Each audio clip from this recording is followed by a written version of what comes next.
If your child was accused just because of the color of their skin, what would you do? A 14-year-old black boy was arrested while delivering a bike pump. No evidence, no lawyer, just accusations. The police called it a misunderstanding. But when he whispered three words, "Check the phone," the entire courtroom froze. Something had been hidden, and now it was about to be exposed. If you believe in justice and want to see the truth revealed, hit that like button, subscribe, and comment below. I'm here for the truth, because today's story won't let you sit still. Sebastian Cole was just 14.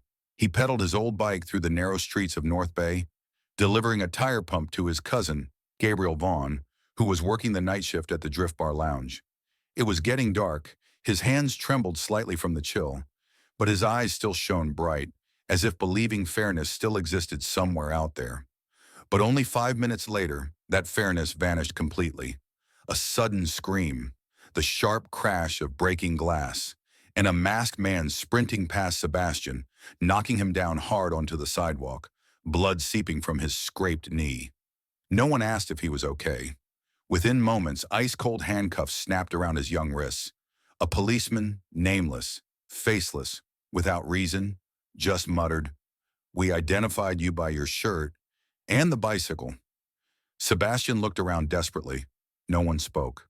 Across the street, an elderly woman, the diner's owner, watched helplessly through the window, gripping her cleaning rag tightly, too afraid to step outside. Sebastian didn't cry. He just stared quietly at the officer and asked softly, "Can I call my mom?" No one answered. In a dark corner near Drift Bar, Sebastian's flip phone had fallen from his pocket, its tiny screen blinking with a missed call from his mother. "I'm coming to pick you up, sweetheart." No one bothered to pick it up.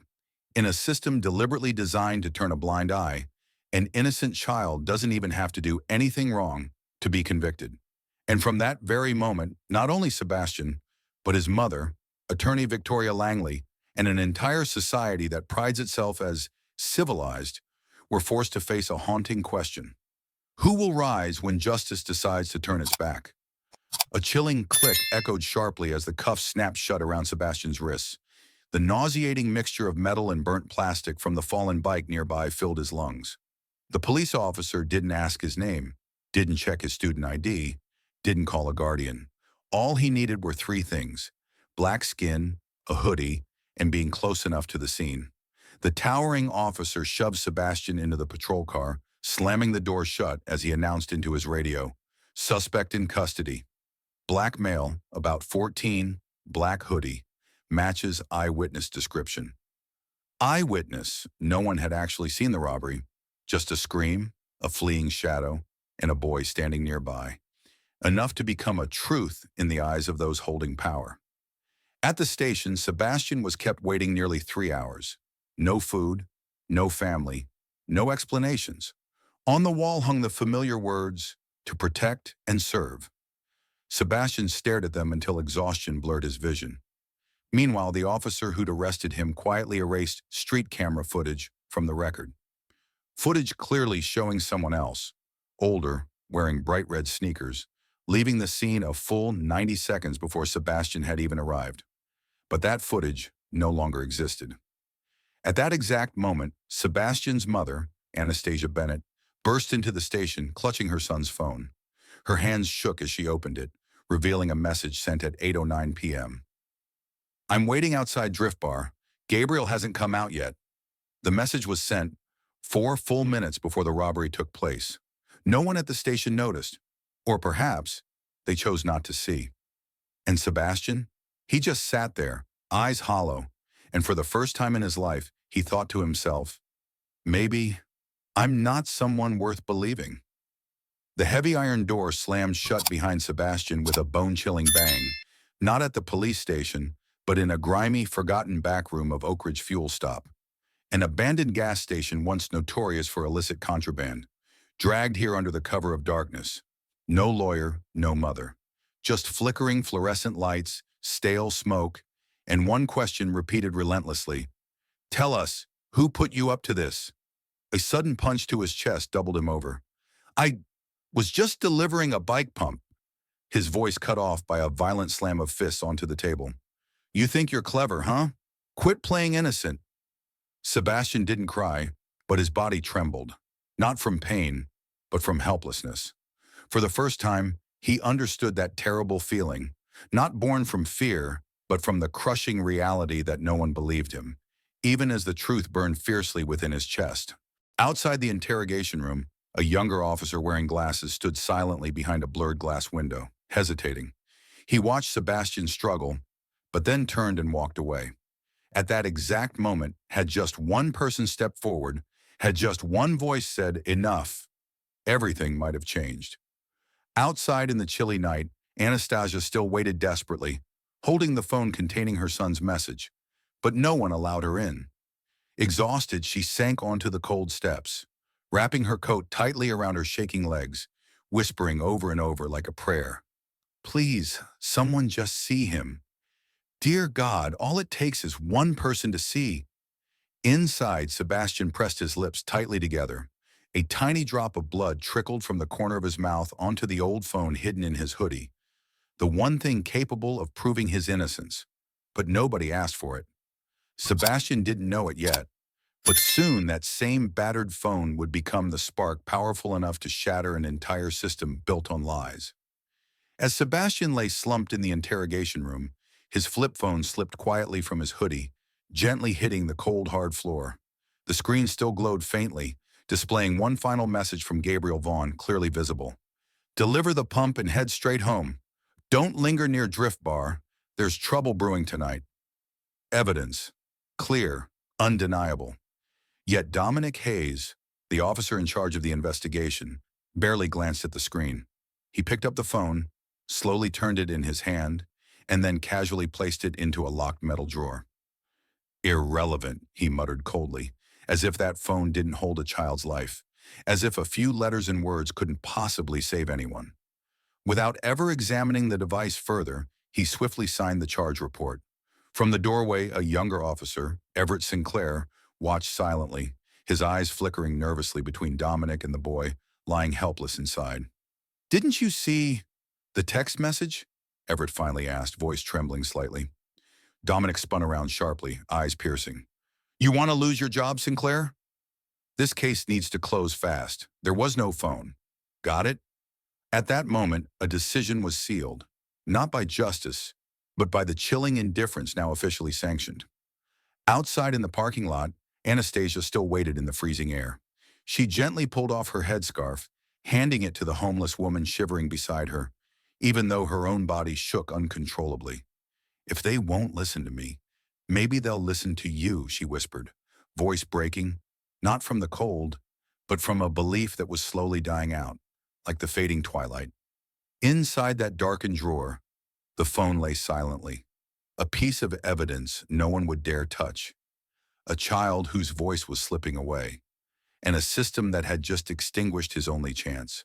Marble Gate Courthouse, cold stone walls, worn wooden benches, and a silence so heavy it caught painfully in the chests of those waiting for a miracle that wouldn't come. Sebastian entered slowly, hands still cuffed, bruises darkening his face from that night at Oak Ridge fuel stop.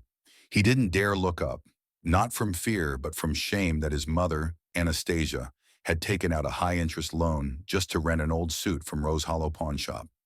Sitting high above on the judge's bench was Alexander Pierce, the same man who'd once dismissed all appeals from a black teenager simply because he matched a witness description. Today, he didn't even need a description. The case lacks sufficient evidence, but given the flight risk posed by the accused, bail is denied. Anastasia shot up, her voice breaking. My son is no flight risk. He's never traveled more than a mile beyond city limits. The sharp bang of a gavel echoed harshly. Silence in the courtroom. Victoria Langley, Sebastian's appointed lawyer, held up the flip phone, her hand trembling visibly. If the court would just consider, the message inside clearly proves, no need, decision made. Alexander cut her off abruptly, signaling officers to escort Sebastian to the holding cells below. As he passed his mother, Sebastian whispered quietly, Mom, please don't cry. But Anastasia didn't shed a tear. Instead, she stood frozen like a statue, her hand gripping the strap of her bag so tightly it drew blood. For the first time, and perhaps the only time, she didn't reach out as her son was dragged away. The door closed firmly behind him, taking with it every remaining spark of faith in justice. Outside, rain began to fall, not heavy enough to wash away the injustice, just enough to hide the tears of a mother standing motionless in the courthouse yard. Damian Blackwood, the public defender assigned to the case, stepped into Sebastian's cell carrying a folder suspiciously thin. There was no comforting gaze, no reassuring words, just an exhausted sigh, as if he'd already accepted defeat before even beginning. Sebastian huddled quietly in the corner, clutching the torn hoodie his mother had brought earlier that morning. You know I didn't do it, right? He asked softly. Damien said nothing. Instead, he flipped aimlessly through the papers. He didn't ask questions, didn't glance at the phone, didn't check for witnesses. He didn't even remember the boy's name correctly. Seth, sorry, Sebastian. Listen, courts don't exactly sympathize with dark skin and hoodies. Your best shot is pleading guilty to something minor, so we don't end up here again. His words landed like a second conviction, not delivered by a judge, but by the person who should have been Sebastian's strongest advocate. Later that afternoon, Victoria, the young intern lawyer previously dismissed from the hearing, visited Sebastian, bringing 2 sandwiches and one simple question. Do you want someone to truly listen? Sebastian slowly lifted his eyes, and for the first time in days, a spark flashed across his face. Not hope, but defiance. Yes. He pushed the sandwich aside, untouched. Give me some paper. I can draw the face of the real person. I haven't forgotten. Victoria quickly pulled out a sheet, her hands shaking slightly but her eyes fixed determinedly on him. Then we start again. Right here. In a place where justice had long fallen asleep, a child abandoned by the law chose to rise, armed only with a pencil. The evening after the trial, Anastasia Bennett, Sebastian's mother, stood beneath the cold gray drizzle outside Marblegate Courthouse, clutching her old denim jacket now soaked through with rain. She'd visited every law office, every old acquaintance, every local civil rights council, and all had shaken their heads. No evidence, no influence, nothing to save. But how could a mother sleep knowing her son, a 14-year-old boy, was being buried alive by a system uninterested in the truth? That night, Anastasia paused in front of a window, still illuminated on the second floor of an aging brick building. A small brass sign read simply, Victoria Langley, Civil Rights and Freedom. The young lawyer opened the door after the third knock. No small talk, no coffee offered. Just a steady, questioning gaze. Falling silent when Anastasia placed gently on the table Sebastian's flip phone, still displaying the last text message. Auntie, delivered the pump. Heading home soon. Victoria picked it up, blinking quickly. Have the police seen this? Number. They didn't bother to open it. They didn't see my son. They only saw the color of his skin. Victoria rose swiftly, walking toward the filing cabinet. This case isn't just about Sebastian. You mean, I believe they've done this before. And if we don't start with your boy, other names will continue to vanish in silence. Anastasia nodded, her lips trembling, though tears didn't fall. I don't need justice for me alone. I need someone brave enough to touch the truth.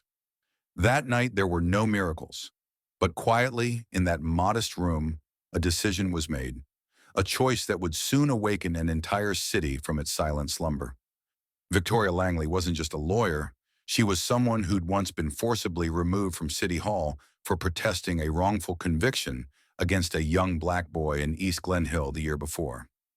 From that moment on, she understood clearly that within the cold walls of justice, the truth wasn't always what mattered most. The next morning, Victoria didn't sit idly at her desk. She pulled her long coat tightly around her, striding purposefully into Marblegate Courthouse once again, this time not to ask permission, but to carefully review every file and document in Sebastian's case. In a dimly lit records room, she flipped through pages meticulously, line by line, and then she froze. Surveillance footage near Drift Bar Lounge? Suddenly unavailable. Evidence from the scene? Shoe prints that didn't match Sebastian's sneakers. The witness? an anonymous driver no one had managed to locate. She stepped out into the hallway, her hand trembling slightly as she dialed. Anastasia, I need the name of the one person who can verify Sebastian's delivery. Gabriel Vaughn, Sebastian's cousin, but he has a minor record. They won't believe him. Victoria drew a deep breath. Good. I don't need their belief. I just need a little daylight shining through the cracks. That afternoon, Victoria drove to the rundown car wash where Gabriel worked. Initially, he refused to speak, but when she handed him Sebastian's flip phone, displaying the message clearly stating, Seb arrived 5:03, left at 5:08, Gabriel's eyes reddened with emotion. You know, I almost spoke up, but I was afraid.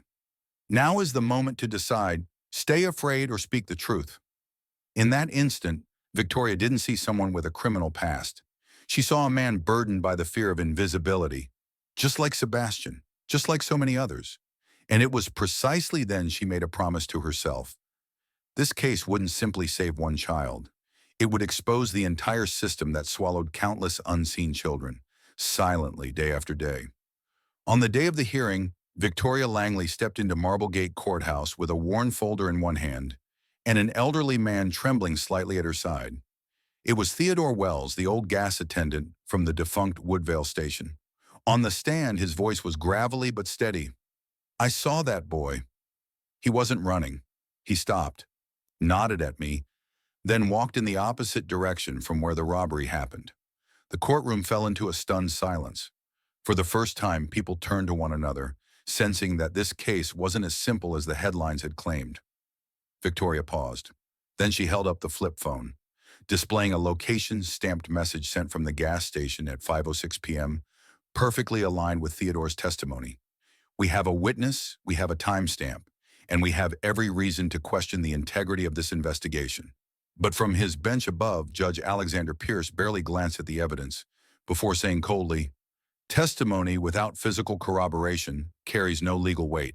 He struck the gavel. Motion denied. At the sound of the gavel, Sebastian's mother, Anastasia, leapt to her feet, her voice breaking into sobs. So you're saying an old phone and an old man aren't enough to save a child? Victoria gently took her hand, urging her to sit. It's okay. They want us to give up. But today, they just gave us a reason to fight harder. From the corner of the room, Theodore turned to Victoria and whispered, If I wasn't enough, I'm sorry. She rested a hand on his shoulder, eyes still locked on Judge Pierce. Number U just gave a child hope. The problem is, justice isn't ready to see it yet. Outside, reporters began changing their headlines. No longer teen suspect in robbery. Now they asked, was this boy sacrificed to a system too lazy to care? And the answer was slowly coming to light. Just as Victoria and Theodore stepped out of Marblegate Courthouse, believing for a moment that hope had finally been lit, Officer Dominic Hayes struck back with a filthy act of revenge. At 3 a.m., a sudden raid descended on Beacon Hill Gas Depot, the cheap housing complex where Sebastian and his mother had lived for the past 4 years. No warrant, no warning, just fists pounding on the door and flashlight beams slicing through the darkness. Anastasia barely had time to ask what was happening before she was shoved to the ground, her arms twisted behind her back. On the dining table, a small white zip bag just happened to fall out of the sugar jar. Dominic stood at the back of the room, watching coldly, like a man playing out a move on a chessboard he'd rigged from the start. This is evidence. Use in possession. Take her, he ordered without blinking. Sebastian, still held at Hopeville Juvenile Hall, had no idea. The only person still fighting for him had just been silenced in a setup so cruel, it was almost surgical. Victoria got the call from a neighbor, Mrs. Genevieve Clark, who had watched the entire raid unfold from the hallway. I saw Dominic slip the bag onto the table with his own hand. Victoria paused, the silence heavy, then spoke slowly. They don't just want the boy convicted. They want to sever every root of resistance. That very moment, at the newsroom of the Everdale Tribune, a young journalist named Julian Carter was finishing a draft of the late-night bulletin when a sketch landed on his desk.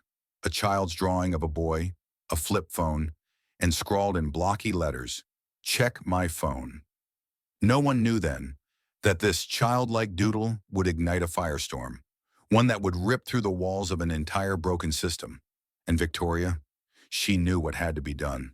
To save Sebastian, she couldn't move piece by piece anymore. She had to set the whole board ablaze, starting now. Sebastian stepped out of the juvenile detention center with weary eyes still marked by restless nights. It was only a temporary release, but for him it felt like the faintest crack of light piercing through endless darkness. Victoria stood beside him, her hand resting gently on his shoulder, a silent promise that the fight wasn't over. But just hours later, another low blow struck, and this time it came from the shadows of social media. A confession video surfaced online, seemingly out of nowhere.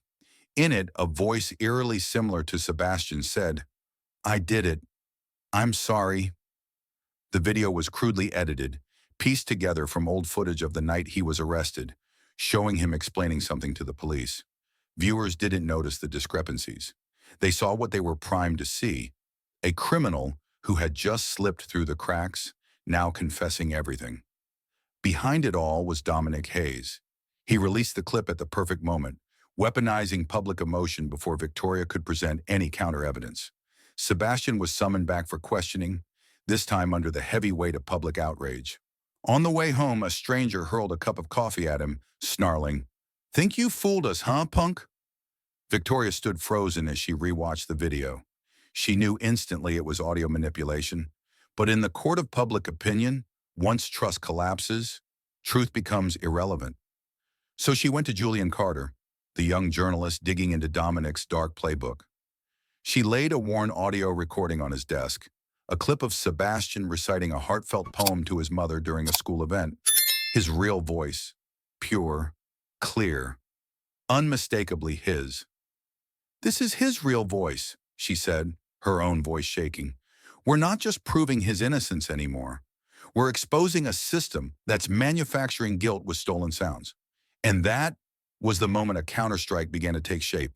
The fake confession video detonated like a bomb across social media, and its shrapnel tore straight through the heart of a boy who hadn't even been given the chance to be proven innocent. Within hours, from Beacon Hill to every corner of the state, the name Sebastian Cole flooded every platform, but not as a victim of injustice. No, he was now labeled the guilty one who confessed. The comments came like knives. "Who's still defending this kid now? Black, hoodie, confession. That's the full package." Some even photoshopped images, screenshots of his mother weeping in court, now captioned with cruel lines like, "Raise them like this and wonder why." Anastasia collapsed in tears in her kitchen. A plate slipped from her trembling hands and shattered on the floor. But she didn't scream. She just stood there shaking, then slowly turned and clutched Sebastian's old, battered flip phone, the one that had been dismissed as irrelevant. Her eyes locked onto the screen, where one unread message still blinked. "Auntie, I delivered the pump. Heading back now." Meanwhile, Victoria felt gutted after the press conference failed. She'd presented a full breakdown of the audio manipulation, but no one cared. The only question hurled at her was, "What do you say now that your client has admitted guilt?" Even Theodore, the old gas station attendant who once stood tall for the truth, was now under siege. Social media users doxed him, calling him a paid actor, and turned their fury onto the tiny stall he managed.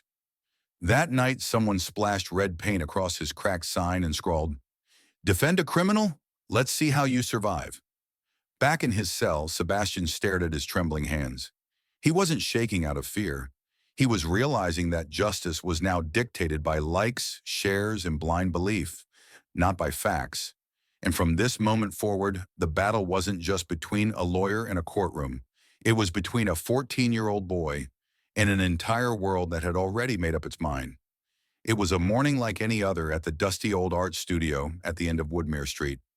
Scarlett Monroe, once a courtroom sketch artist, now silent for years, suddenly sat bolt upright amid a pile of faded sketches. She just replayed the live stream of Sebastian's trial, haunted not by what he said, "Check my phone," or how he said it, but by the look in his eyes. It wasn't the voice that shook her. It was the last flicker of belief, staring straight into a world that refused to see. Scarlett began to draw, her hand moving as if it no longer belonged to her. What emerged was a black and white image. No name, no frame.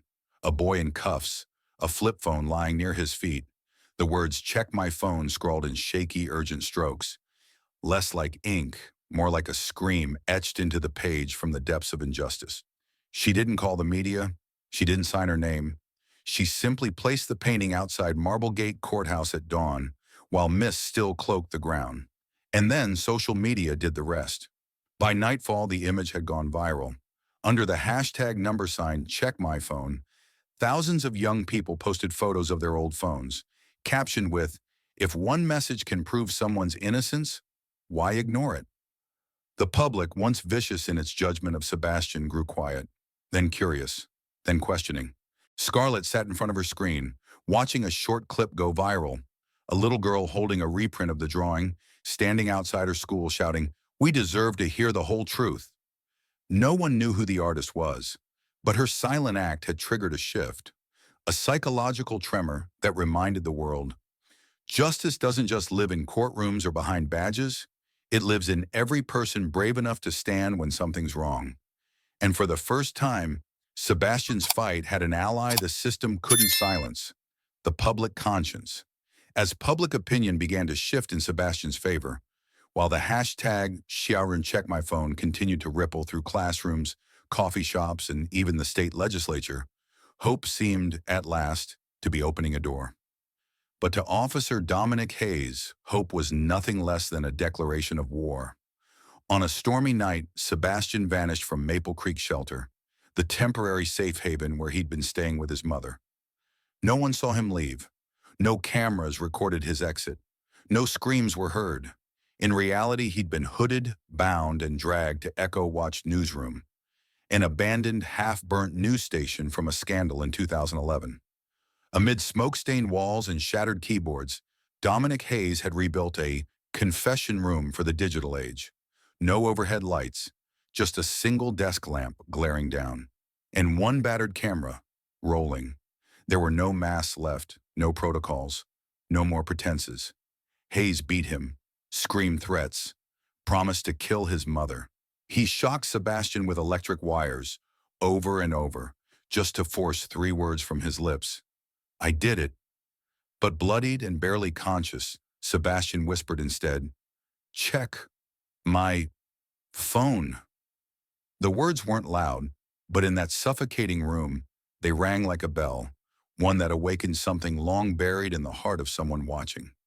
A former intern at the station, secretly tailing Hayes, suspecting his connection to his own father's mysterious death, had followed him there. And he wasn't just filming, he was live streaming, accidentally. Within minutes, the entire state watched in horror, and for the first time, Dominic Hayes couldn't deny. He couldn't explain. He couldn't fake his way out. A child, brutalized, broken, had done what no courtroom could. He'd exposed the truth, not with fists, but with a whisper and an old flip phone that never stopped speaking. While the entire state was still reeling, debating whether the viral live stream from Echo Watch Newsroom was real or staged, a different video quietly landed in the inbox of attorney Victoria Langley. No one expected the sender to be someone so invisible, so easily overlooked. Vincent Monroe, a frail janitor in his 60s, living out of a rusted RV parked beside the Beacon Hill gas depot. Vincent wasn't known for talking. He collected cans, worked the night shift, and most folks barely remembered his name, except Sebastian. The boy had once helped him patch the RV's leaky roof liner during a brutal winter storm. They hadn't said much, but Vincent never forgot. That night, when Sebastian was dragged into an unmarked van, Vincent had been sitting behind his weathered plastic curtain, fiddling with an old handheld camcorder he'd salvaged from the scrapyard. No one knew he'd caught it all on tape, and no one knew that he'd waited, patiently, silently, until he was certain no one was watching him, before slipping the footage to Victoria, along with a trembling handwritten note. "I don't know the law, but I know this isn't right." Victoria opened the file, grainy, shaky, unedited, but clear enough to show Dominic Hayes and 2 masked officers dragging Sebastian away. No sound, no commentary, just raw, unvarnished truth. And for the first time, Victoria felt a different kind of weight in her chest. Not rage, but something far more painful. If the last man the system ever cared to see is the one who holds the only living proof, then maybe justice never played fair at all. The twist didn't come from a courtroom, not from a lawyer, not from a politician. It came from a janitor, in an unnoticed act of kindness. The next afternoon, Victoria Langley stepped onto the live broadcast platform of local station Echo 17. She didn't deliver a statement. She didn't read a press release. She simply played the clip. The shaky, grainy footage that showed Sebastian's face being slammed against the damp brick wall of Echo Watch newsroom. "This is not justice," she said. Just 7 words. Then she walked off screen. 9 minutes later, social media erupted. 15 minutes after that, people poured out of alleyways, housing complexes, gas stations, churches, and schools, streaming toward Marblegate Courthouse. No one shouted slogans, but their eyes burned with one message. If not now, then when? A mother carrying a toddler taped a sign to the courthouse fence. "Check his phone." An elderly former police officer stood at the curb, clutching his old badge with trembling hands. A group of high schoolers, none of whom had ever met Sebastian, sat on the courthouse steps, live streaming every moment. Police were deployed in force, but this time not a single baton was raised. Inside, Victoria handed Judge Alexander Pierce the original video from Vincent Monroe, along with an official forensic audio report from the FBI, confirming there was no confession, only screaming and violence. When Pierce placed the phone down, the air inside the courtroom went completely still. A moment later, for the first time since the case began, he leaned into the microphone and said quietly, "The court accepts the motion to reopen the entire case." Outside, a single cracking sound rang out. It wasn't glass. It was the sound of something deeper. The layers of frozen trust, built up over years, finally beginning to thaw. A single ping echoed through the hushed courtroom like a crack of thunder. Victoria Langley inhaled deeply, then slid the USB drive into the port, connecting it to the courtroom's main screen. No one knew what was coming until the first frame flickered to life. Dash cam footage, jittering slightly with every swerve of the vehicle. Every eye locked on the screen, and then a face appeared. Sharp, clear, undeniable.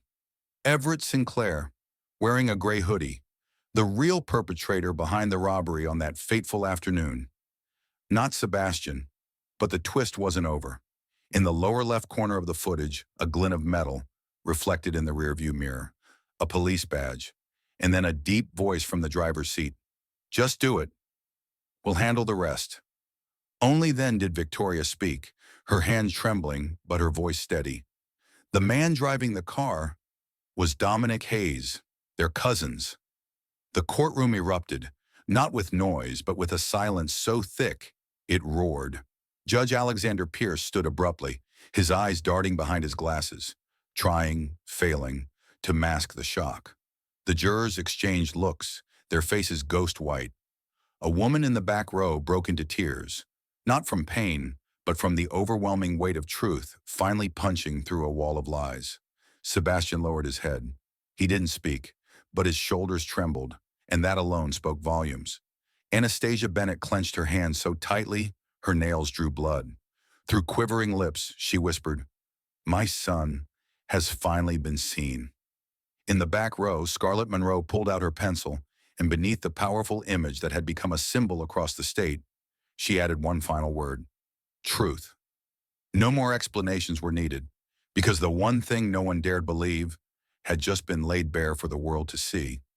Just as the courtroom screen faded to black, while the air still hung heavy with the shock of unveiled truth, a deafening roar shattered the moment. A truck came barreling straight toward Marblegate Courthouse. Glass exploded, bricks crumbled, screams tore through the smoke. Alarms wailed as chaos erupted, panic surging like a wave.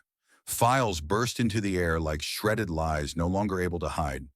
And behind the wheel of the crumpled truck, bleeding from his temple, clutching a useless unloaded gun, was Dominic Hayes.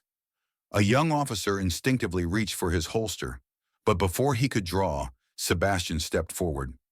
No fear in his eyes, no rage left, just exhaustion, bone deep. "Stop," he said quietly. He already confessed. There were no charges read aloud, no courtroom speech. That image alone told the entire town everything it needed to know, that the man who once wore the badge had demolished justice with his own bloodied hands. On the courthouse steps, Anastasia collapsed to her knees. She wasn't crying out of fear. She was crying because, for the first time, everything she'd screamed into silence was finally being heard. And Victoria Langley? Covered in dust and debris, she stood amid the rubble, watching as Dominic Hayes was dragged away in cuffs. She didn't smile. She didn't speak. But her eyes said everything. "We're not afraid anymore." What began as just another court session became the day the courthouse cracked wide open, and justice, at last, began to break free. Inside the courtroom, still in ruins after the crash, all eyes turned to the judge's bench, where Alexander Pierce stood, pale, hands trembling, unable to mask the war within him. The evidence was undeniable, the public outrage uncontainable, and the events that had just unfolded made it impossible for the system to continue pretending it saw nothing. He looked at Sebastian, a boy who had been dragged from the edge of ruin, and in a silence that stretched like a lifetime, he lowered the gavel. "The court finds Sebastian Cole not guilty. He is to be released immediately." For a beat, the room held its breath, then erupted like a dam finally broken. Cheers, tears, arms thrown around shoulders in disbelief and relief. But in the heart of the storm, Sebastian didn't smile. He turned instead to his mother, Anastasia, the woman who had sacrificed her dignity, her home, and nearly her freedom to claw one more chance from a rigged world. They said nothing. They just stood, hands locked together, so tightly it felt like they had never let go. Victoria Langley stepped outside, her blazer dust-covered, eyes hollow from sleepless nights and the weight of battle. But when Sebastian approached, lowered his head, and wrapped his arms around her in a silent embrace, she knew. This is what justice is supposed to feel like. There were no speeches, no confetti, no blaring headlines, just a boy, once buried beneath lies, finally walking into the light with nothing but the truth to guide him. And the strangest thing of all, none of them cried, because some tears, you saved them, for the life you still have left to live. The courtroom door closed behind them, but the real battle had only just begun. Yes, Sebastian was free, but the system that tried to bury him, it still stood, cold, unmoved, and heartless as ever. Victoria Langley didn't leave right away. She stayed at the top of the courthouse steps, watching the sea of people slowly disperse outside Marblegate. Her eyes didn't carry relief. They carried readiness for the next fight. Anastasia Bennett didn't go home either. She walked beside Victoria to a quiet gathering inside Silverwind Community Hall, where they joined dozens of other mothers seated around a long table, sharing stories of children forgotten because of their skin, their zip code, and a system that sees without listening. A hand-painted sign hung quietly on the wall. A lie can bury a child, but the truth will dig them out if we never stop. Victoria taped up thank you letters from the community, but when she reached the last one, a messy, handwritten note from Sebastian, her hand paused. It said only one sentence. "If it weren't for you, I'd be a number, not a person. There are still too many children like Sebastian out there. And if you've watched this far, say what you feel. Share this story. Leave a comment. And if even the smallest part of you still believes justice is worth fighting for, stand with us. Because some stories once told will never be buried again. And if you haven't already, subscribe. Not for the algorithm, but because some voices deserve to keep echoing. Some battles aren't fought with swords or shields, but in silence. The silence of a 14-year-old boy sitting alone in an interrogation room. Head down, no one beside him to speak, no one patient enough to listen. The story of Sebastian Cole is not just a wrongful conviction. It is a mirror held up to a chilling truth. In a system where bias speaks louder than facts, a child can be buried, for the color of his skin and the hoodie on his back. But from that darkest place, a flicker of light began to rise. From the unwavering strength of a mother, the quiet defiance of a lawyer who refused to be silent, and a community that chose to stand rather than turn away. They weren't superheroes. They were real people, bruised, tired, afraid. But they kept going because they believed in one simple thing. The truth deserves to live. This story reminds us, you don't have to be the strongest to change something. You just have to be the one who doesn't give up. A single act, drawing a picture, saving a video, or believing in a child when no one else would, can be the beginning of a wave. And if you've ever thought you were too small to make a difference, remember Sebastian, a boy who was once silenced, but now his voice echoes in the hearts of millions.